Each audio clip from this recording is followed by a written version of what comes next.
This week on Lunchbox Envy, Queen Elizabeth I had 2 pints of it for breakfast. The Raramuri people of Mexico use it to christen their babies. And in the late Middle Ages, you could pay your taxes with it.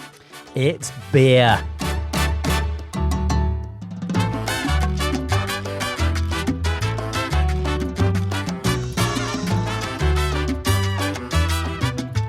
Hello and welcome to Lunchbox Envy. I'm Jack and I'm here with my fellow QI elf, Manu. How's it going?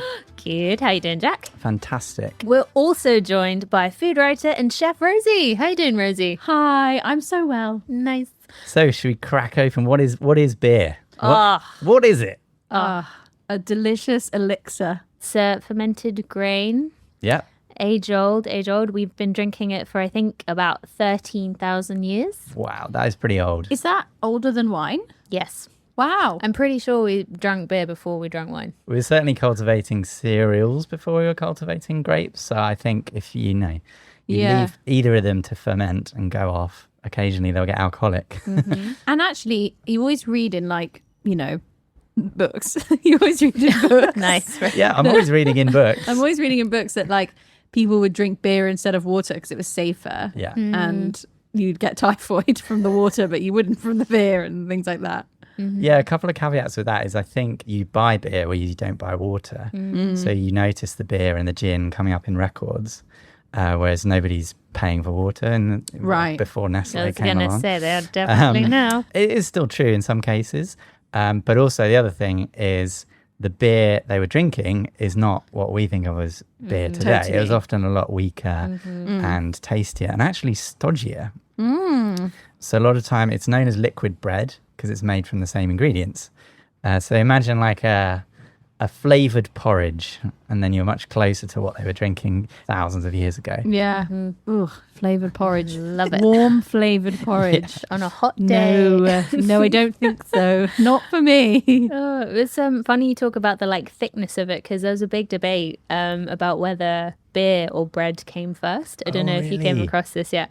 So in the 1950s, a professor called J.D. Sauer from the University of Wisconsin. Yeah. Interestingly, he's called J.D. Sour. Sour beer. Yeah. And J.D. Weatherspoons. Ooh, Yeah. It's a conspiracy. But he asked this question, which came first, beer or bread? Because the archaeological evidence is not conclusive because a lot of the materials that you need to make both are really similar. Yeah. Some of the oldest surviving grains that we found are actually better suited for making beer than they are for bread. Oh, interesting. Which is really cool. And some people say that beer, the process of it would have actually been easier back in the day than making bread because you don't need ovens. You don't need all of the baking bits and the receptacles. All you really need is the grain because it contains a lot of the ingredients for natural fermentation anyway. And then there's also a method for making beer, which is just you start that fermentation off with human spit.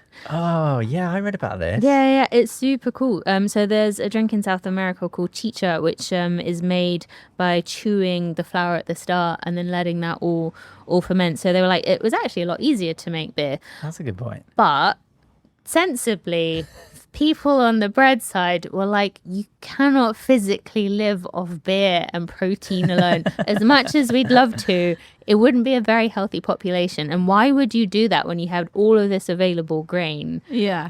Choose the alcohol over bread.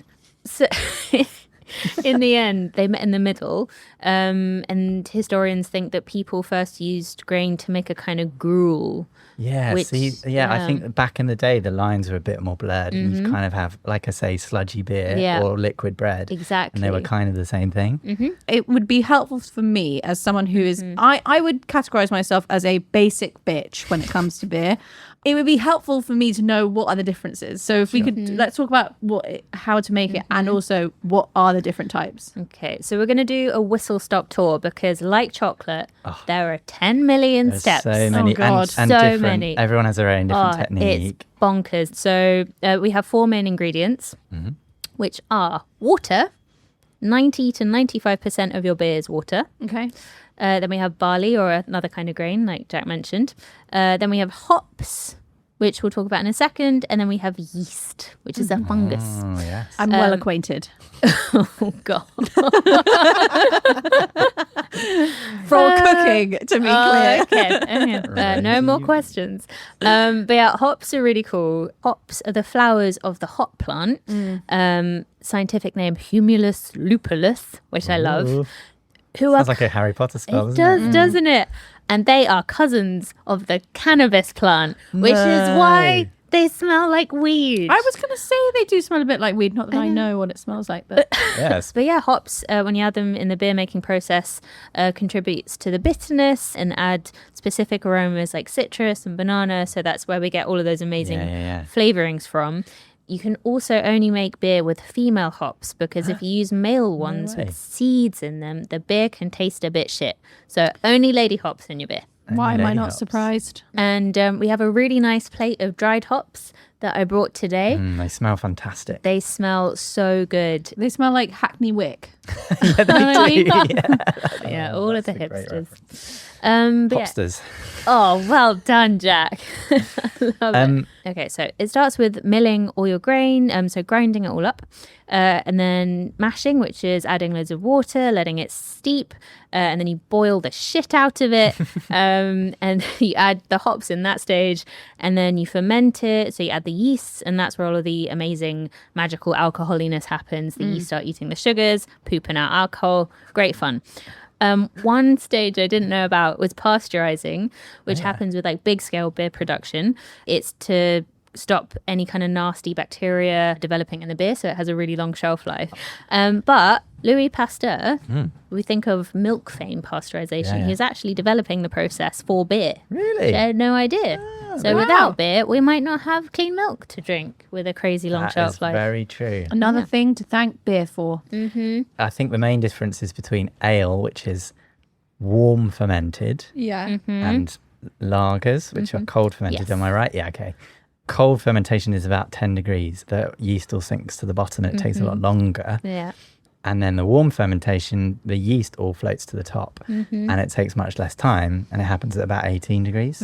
But also the carbonation is different. Yes. Yeast, when it eats sugar, it converts it into alcohol, which is the bit that gets us drunk, and carbon dioxide, which is what makes the bubbles. Ooh, fizzy. Right. And so if you have the yeast exposed to the sugars for less time, then there's less carbonation, Sure. which is why ales are often not fizzy. But then also mass-produced lagers, they often add their own carbon dioxide in, just like a fizzy drink. Ooh. I think one of my favorite things I have in my notes is lagers are bottoms and ales are tops. Which is a good way of remembering it. And there's also, let's not forget, stout, which is a yes. type of ale, but it has a much maltier flavour because it uses extra malt, added malt in the brewing process. Okay, yeah. And probably fewer hops. And fewer hops, yeah. And In somewhere in the process, I think it's just before you start boiling the shit out of it, one sprinkles the malt, which is the name for the roasted grain, sprinkles them lightly with water. And there's a specific word for this, which I slip into everyday conversation as much as I can. It's to sparge. Ooh. just sparge. To sparge. Oh, to To sparge. sparge. So SPARGE. How would you use that in a non-beer relative sentence? Well, I can use it in a foodie context. Whenever you toast a pitta in the toaster, Yes. my dad used to sparge his pitta with a little bit of water, and that helps it to puff up and not dry out. Interesting. So I like always that. That's sparge, a good. That's a sparge good. my pittas. Yeah. On a hot day like today, I wouldn't mind a bit of a sparge. Sprinkle. Little light. Careful what you wish for. Okay.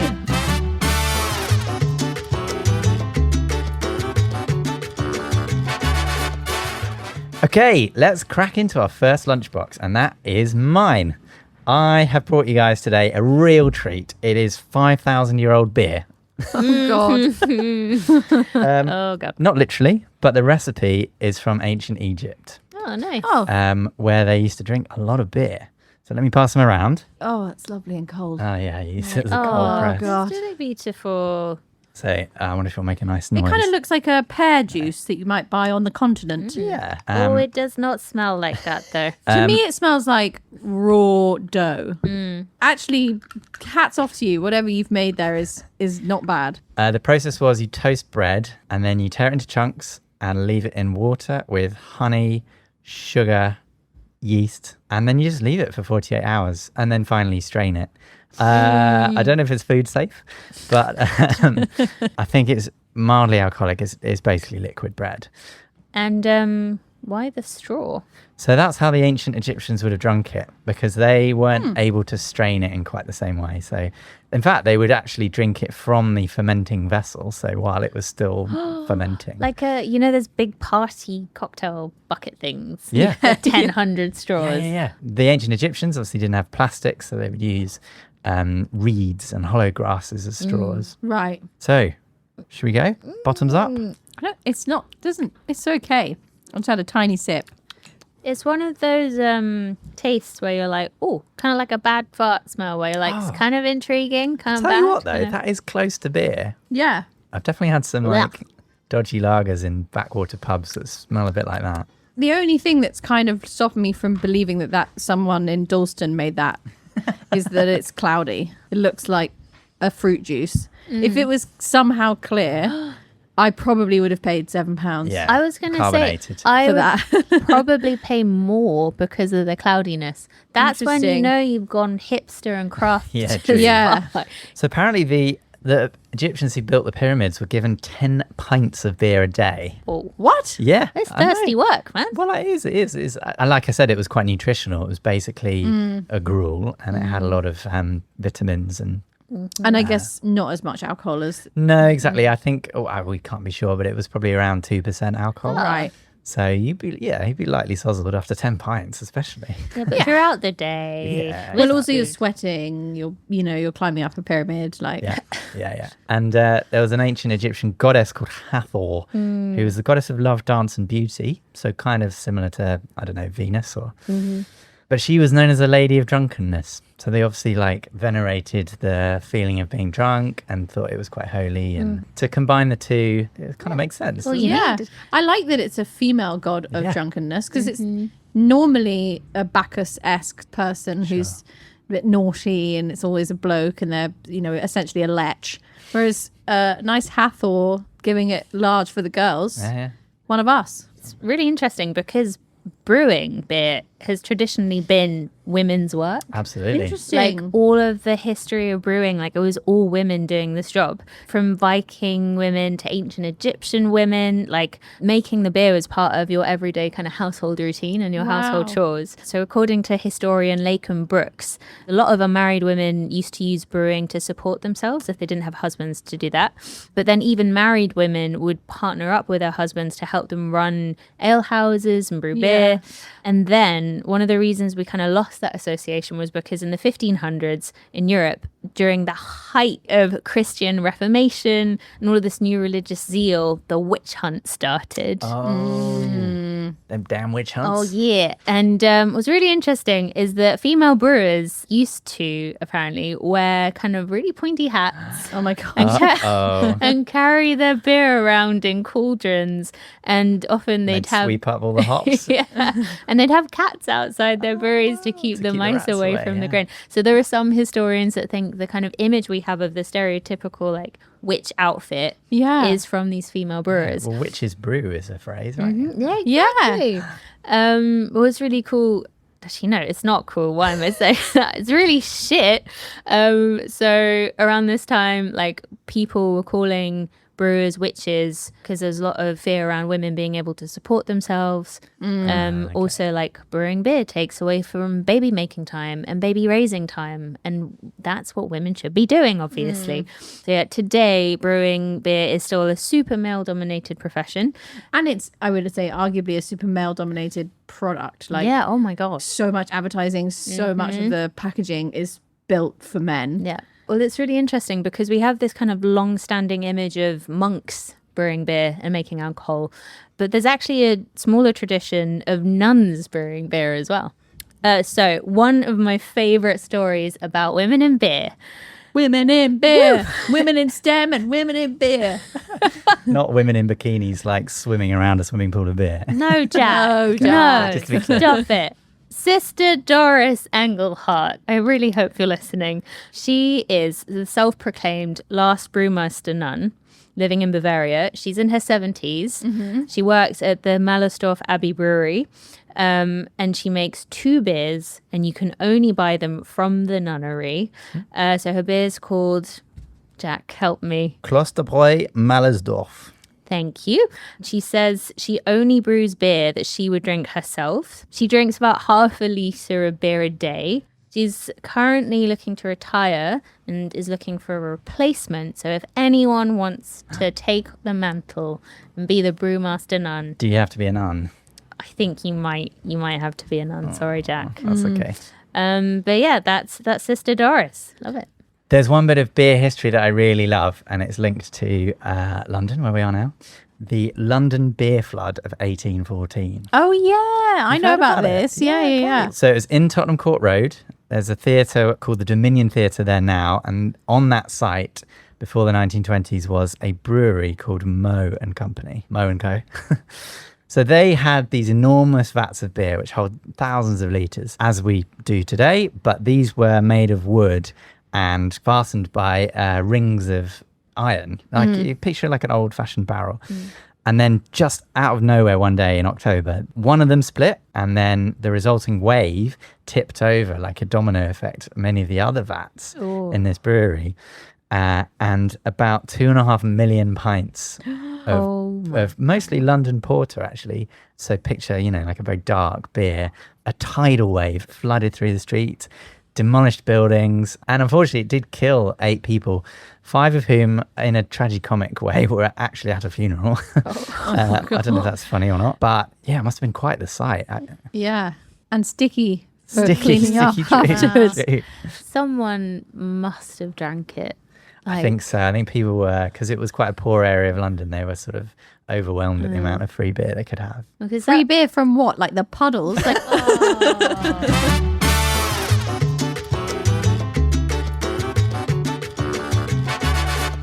It's time for our second lunchbox, and today that's yours, Manu. What have you brought? Okay, well, we've got some ordinary cans of beer in our lunchboxes. Oh, so we do. I want you guys to pour yourself a beer. Absolutely, with pleasure. It's a good noise. So I'm going to start with my glass tilted to about 45 degrees, and then I guess I'm going to pour. So I've just done by instinct, really. I guess the idea of the tilt is to decrease the amount of head so that you get as much beer in the glass as possible. And no annoying bubbles. Look at that. Jack, I'm going to copy you and just do it exactly the same way. Ooh, a bit okay, paler, isn't very it? nice. That's because she's a food stylist, ladies and gents. Well done. So, Manny, what you going to explain that we've been doing it wrong? Oh, Jack, you are so ill-informed. Oh, no. This is how the beer nerds say you should pour a beer. So I'm going to open mine. Okay, so looking promising, you're starting the Yeah. same way that Same we did. angle. But as I'm pouring, I'm going to fix the tilt and I want a lot more height. Wow. I know. And I'm really trying to go for those bubbles. Aggressive. Wow. Do you want Look some at beer that. with your head? Oh, it's a thing of beauty. So there is so much head on that beer. Yeah, I would say that was badly poured. Can you justify it? Well, so when I lived in the Netherlands, the first time I was poured a beer, I took it back and I was like, "Excuse me, sir, this is head. There is no beer. Re-pour it." And he looked at me dear. and he was like, "Oh, stupid English person. No. This is how we're supposed to drink beer." And they were right. So Whoa. Surely this is subjective. the biggest reason you should pour your beer with more head is because when you do that tilting and slow pour, you're not activating the CO2. Like all of those bubbles are staying in the beer. So I have a rolled up tissue. I'm going to put it in your beer, Jack. Is it clean? You ready? Yes, it is Okay, clean. good. Okay. Oh. So it's foamed up an awful lot. Look, and the head's come back. And the head's appeared. So Oh, wow. imagine this is happening in your stomach. If you Okay. pour your beer the way you poured it with no head, as soon as you eat something, all of that CO2 is going to go mad and it's going to fizz up in Okay. your stomach. It makes me gassy. Exactly. That's why you feel so bloated. Whereas if you get the head first in the pour, it's not going crazy on your stomach and it doesn't make you feel this shit. Oh, there you go. I know. So technically, it is actually meaning you can drink more beer because you have more space in your tummy because you're not Yes. bloated You're by the so right. CO2. Another really good thing about having more head on your beer is it kind of creates a thicker layer which should prevent oxidization, which Right. can ruin the flavor of your beer. And the head traps aromas in a really nice way. So it actually like intensifies your kind of flavor experience of the beer, which is just, I think it's super cool. So who spread this misinformation that your head shouldn't be, as thick as what you just poured? Well, I think it's about stinginess because if you go to a British pub and they'll serve you a third head and the rest beer, by the time those bubbles have disappeared, your pint glass isn't full. It's only 2/3 True. full. So people will complain, and by rights, you can go and say, "No, I want that topped up," and they'll often do it. I've paid for beer, not head. Yeah, essentially. basically. Yeah. But presumably in, did you say the Netherlands? They're much less bothered about bang for buck, and they want it to taste a bit better. This well, is just cultural. Yeah, it's definitely cultural. Do you know we actually use this trick in food styling a little bit? Really? So quite often when you're doing photography stills and there are you might have put a couple of beers on the set. Obviously, by the time you've got beer in glasses, food on the table, the angles are all good. A lot of the time, the beer can just settle. Yeah. So I typically use just a bamboo chopstick. All right. And for some reason, bamboo seems to react with the beer. But it also must be because I'm pouring it terribly, to be clear. Now I know. So I can quickly stick my chopstick in. The nice fizz comes back up to the top, gets a little bit of a head. Photographer takes a picture. Beer looks perfect. Nice. And that is a classic. And the other thing we'd use as well, because after a few goes, that doesn't work because obviously the gas has done its Expanded, work. The other thing people will do is put a little bit of sugar in it to make it fizz. Oh, It's all about the nucleation sites, isn't it? So anything that's kind of rough texture, the CO2 can almost sort of catch hold of it and then make a bubble, which is why when you see glasses with loads of bubbles on the edge, you know they're really dirty. Yeah. well, at least they've got little tiny bits of dust in, Yeah. or they've been scratched. That's actually why champagne in the glass has bubbles, because there's lots of tiny imperfections in the glass that cause the bubbles to froth up. And in fact, at the bottom of many pint glasses, you have a sort of laser etching, which creates those nucleation sites and makes it all kind of constantly bubble from the bottom, which these glasses actually have. Right. And you'll notice it on pint glasses.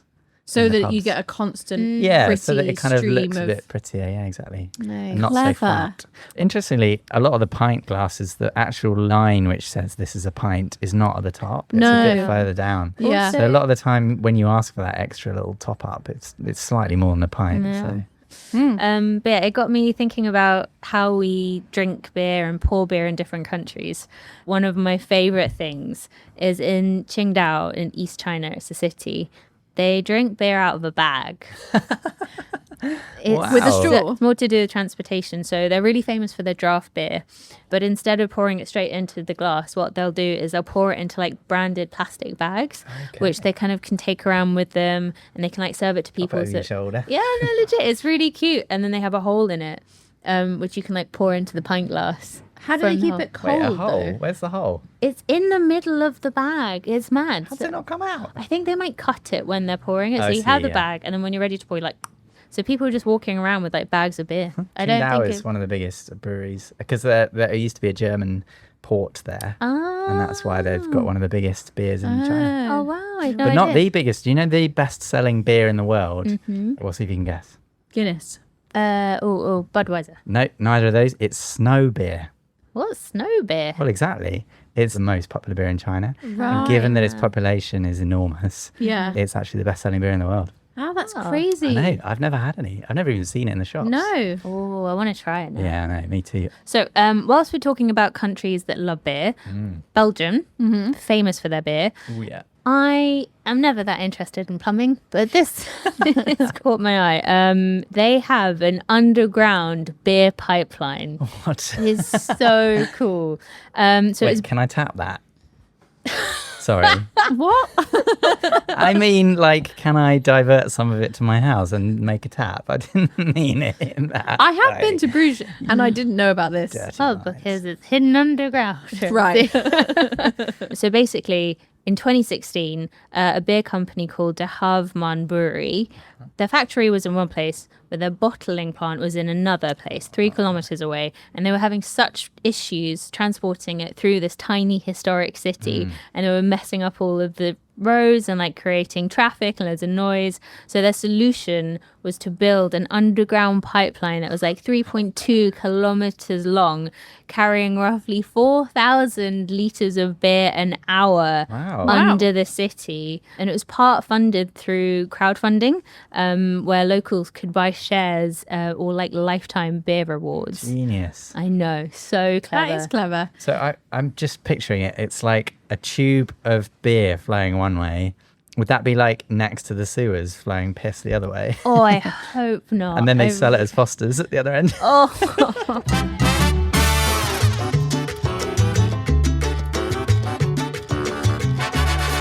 Let's open our final lunchbox. And today, that is Rosie. What have you brought, Rosie? I've brought something to soak it all up. After all those fantastic. beers we've been drinking and not drinking, if you're me.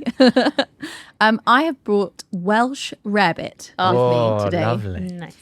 Do you know what Welsh Rabbit is? I feel like I should because my boyfriend is half Welsh, but I don't. Okay. I mean, the simpleton's answer is it's cheese on toast. I think it's made slightly differently. I think you melt the cheese in a pan so that it's much more liquid and then you spread it over toast, basically. Maybe even grill it. Yeah, I mean, you're not far off. So, Welsh Rabbit is essentially cheese on toast, but what you do is you make a kind of a pseudo cheese sauce. Okay. And some recipes use milk, but most recipes use beer. Oh, In this case, stout. nice. But you can use ale or you can even just use beer. This cheese sauce then goes on the toast and it gets grilled and it becomes kind of like bubbly, rich, but also quite yeasty, Yeah. sour flavor. It's And liquid bread on bread. it's kind of liquid bread. Yeah, it's double carb. Wow. And it's also very, very good with Worcester sauce, which you can see on top. I'm gonna say I can smell. I'm sure you So can good. smell it. Worcestershire's not far from Wales. It's not that far, no. So Welsh Rabbit basically first appeared in the early 18th century, but actually it wasn't called rabbit, it was called Welsh Rabbit. Okay. And they think that was because Welsh people were really poor. There was, a lot of like discrimination against the Welsh, and they couldn't afford even the cheapest of meats, rabbit. So this cheese on toast was their equivalent. Okay. Oh, Can't really work out why it started being called rarebit instead of rabbit. Wasn't But it- you should actually say rabbit. Yeah. Oh, wow. Wasn't it the sort of posh English people by saying, oh, yeah, Welsh rabbit? That does sound wow, a that bit does like us, Yeah, to it be does sound to be very fair. nice, yeah. There are actually English and Scottish rabbits as well, No What? way. but they aren't as popular. I didn't know. One of them, for very good reason, really. English rabbit particularly sounds horrendous. A slice of toast, which you throw a glass of red wine on, then you put cheese on, and then you grill it. Wow. what? Why? I don't know Doesn't why. add up. And then Scottish rabbit is a slice of Yeah, I was toast, gonna say. and then you just grill the cheese by itself. How you go about Wow. grilling a slice of cheese and getting it onto the toast, like just a bit faffy, basically. Yeah. And then Italian Welsh rabbit is pizza. Well, yes. Listen, Welsh Rabbit is actually really popular worldwide. In the States, they love it. Ooh. I mean, Well, it's like it's pretty American looking, to be fair. It's like No. an open grilled cheese, Yeah. right? Yeah, it's a very dinery thing. But the funny thing is that I think in the UK for a long time it is actually served as like a pudding.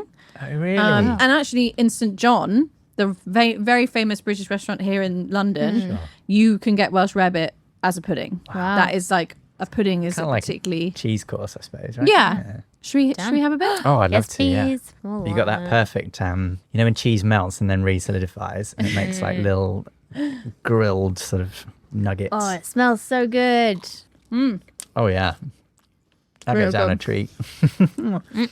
The recipe for Welsh rabbit, it varies, but I've actually used food writer Felicity Cloak's recipe today.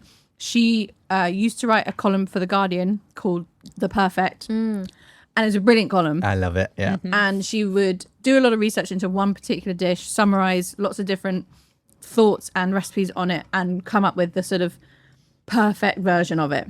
And it's 1 teaspoon of mustard powder, 3 tablespoons of stout. I use Guinness because I've always got it in my house. Butter, Worcestershire sauce. Technically, we should be using probably like Lancashire cheese or a Welsh cheese, but I couldn't find those, so I just used cheddar. And so what you do is you make a very thin roux, add the butter and the stout, then you melt the cheese into that with the Worcestershire sauce, then you bind it with the egg yolks and you spread that on your toasted bread. So it's a bit more involved than a normal grilled cheese, but it's actually really quite delicious. It's worth it, man. I always felt sorry for Felicity Cloak's family because she would say, like, all week I've been cooking spaghetti alla vongole or, Welsh rarebit. And she'd presumably just serve up dinner was like, oh, yeah, another Welsh rarebit for you to try. In fact, what is it like for Tom when your partner, when you're cooking recipes all day? I think it's usually quite great, really. Like, usually he's thrilled with whatever I've made him. Oh, it must be. There are, like, obviously times when it's like 8:30 a.m. and I'm like, Tom, there's a chicken Kiev here. Like, do you want a chicken Kiev? I need to get rid of it, like, kind of thing. And he'll be like, oh, okay. And I get more sick of my own food than he does. Like, I don't want to eat my food sometimes after I've been on a big testing or big writing spree. It's just, get me a McDonald's. It's just anything else.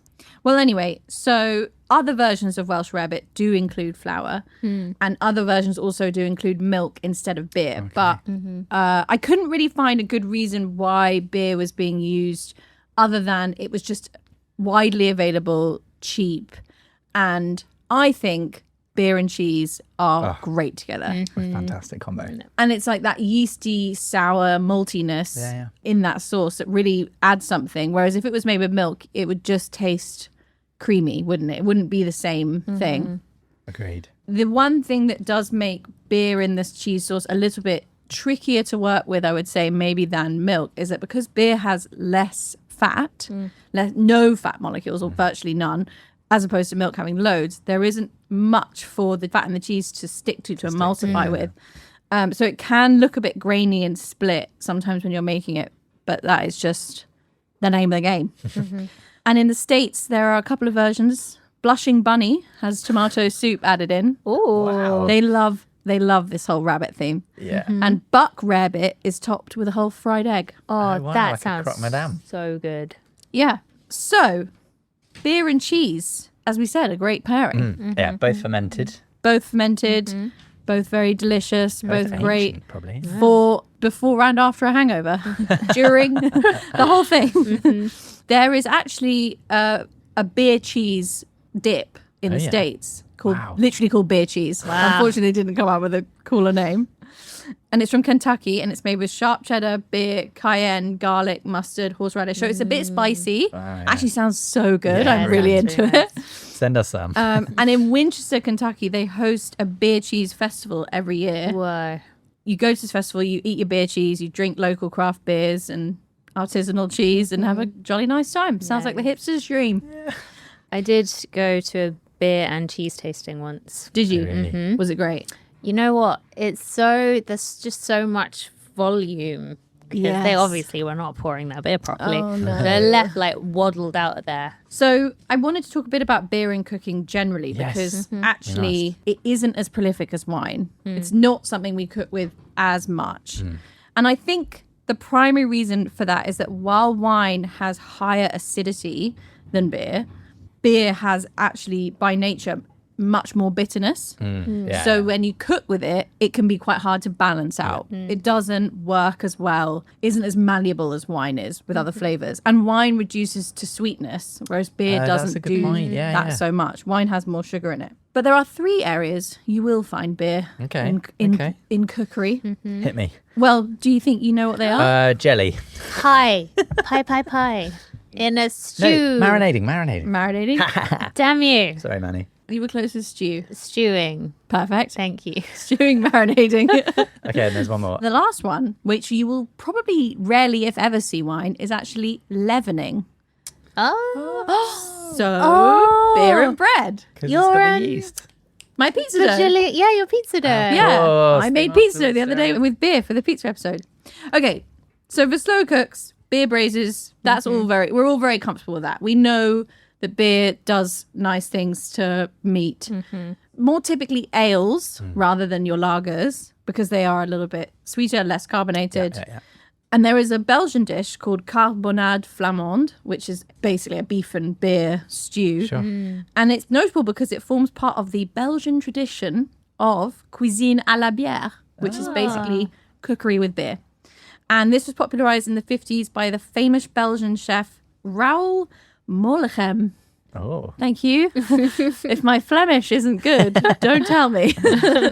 And basically, it's the practice of incorporating and pairing beer at every moment in a meal. Okay. So in these instances, beer does not just get relegated to meat and, you know, the normal sort of places. It's in salads, it's in sauces, and it's in puddings as well. Wow. Ooh, Nigella Lawson has a very famous Guinness cake. cake. Guinness cake is a great cake. They're just Yeah. delicious. They're But really Guinness and cake, 10 out of 10. Oh, so good. Did you know in the 50s you used to be able to get a warm Guinness? No. Really? Or well, they called it hot porter. So the British Pathé had a little feature on the typical 1950s English pub. And then they show footage of a man with a pint of dark beer, and then he takes a hot poker from the fire and just sticks it straight in his glass. And you see it all like bubbling up.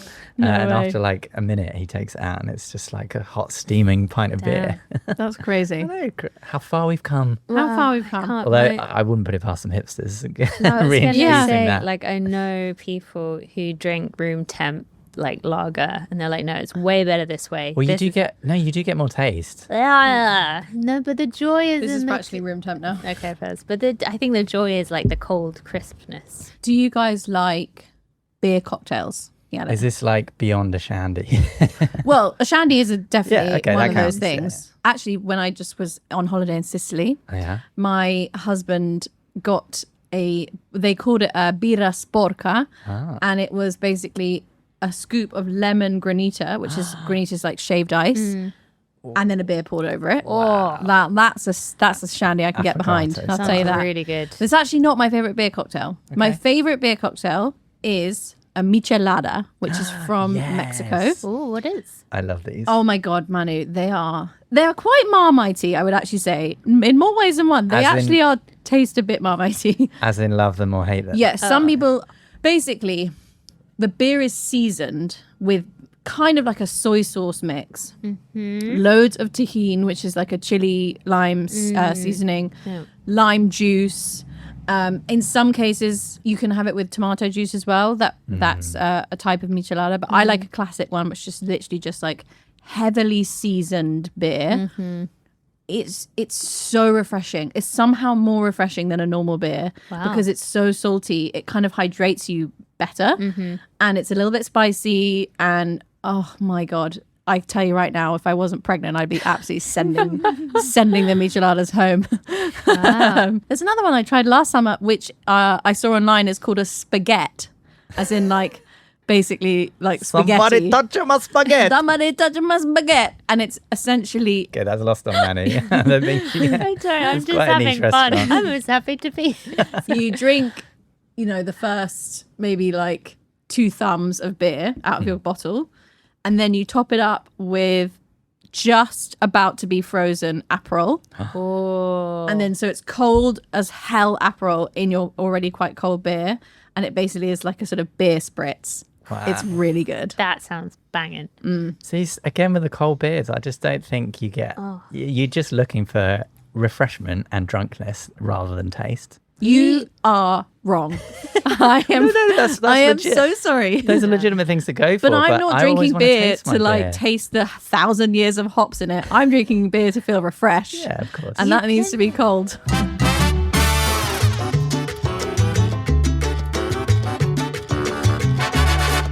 I think we should wrap up because I'm feeling a bit gambrinous. I don't know about you guys. Oh, wait. Say again. Gambrinous, it means full of beer. Oh, that's a useful one. You can follow our socials for foodie facts and podcast updates. We are on X, Facebook, Instagram, and TikTok at LunchboxMVPod. You can also get in touch and send us your facts, recipes, and questions by emailing us lunchbox@qi.com. So, just to wrap up, has anyone got any parting favourite beers that they want to shout out? Can I shout anything by Beak? It's a brewery in Lewes near Brighton, and their stuff is bonkers tasty. Beak, Good to know. B-E-A-K. My favourite brewery, I think, is Magic Rock up in Huddersfield. They do some really smart, they're kind of beer nerds about it, but like they've got cool looking cans as well. Nice. I'm a big Italian beers girl. Yeah. And to be honest, my favourite beer is Ichnusa, which is Sardinian. Ooh. And it's very iconic branding and very delicious. The best one is the non-filtrata. Interesting. Cool. All right, we'll leave you with this Czech proverb. A fine beer may be judged with only one sip, but it's better to be thoroughly sure. We'll see you next week. Goodbye. Bye. Bye. Lunchbox MV was hosted by Manu, Henriot, Rosie, MacKean, and me, Jack Chambers. It was mixed by Lee and produced by Alex Bell. This has been a quite interesting podcast.